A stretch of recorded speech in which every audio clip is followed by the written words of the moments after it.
بنابراین این عزاداری هایی که انجام میگیرد، این گریه و زاری که میشود، این تشریح حوادث عاشورا که میشود، اینا چیزایی لازمی است.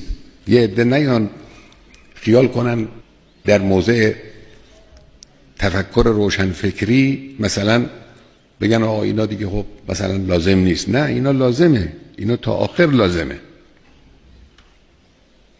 همین کارهایی که مردم میکنن، البته شکلای بدی وجود دارد که گفتیم مثل قمه زدن، که خب گفتیم این ممنوعه، نباید این کار انجام بگیرد. این مایه دراز شدن زبان دشمنان بر علیه دوستان اهل بیت، اونا بحث دیگری است. اما همین عزاداری متعارفی که مردم میکنن، دستجات سینه زنی راه میاندازن، علم بلند میکنن، اظهار محبت میکنن، شعار مینویسن، میخوانن، گریه میکنن، اینا ارتباط عاطفی رو روز به روز بیشتر میکنه. اینا خیلی چیزای خوبی است.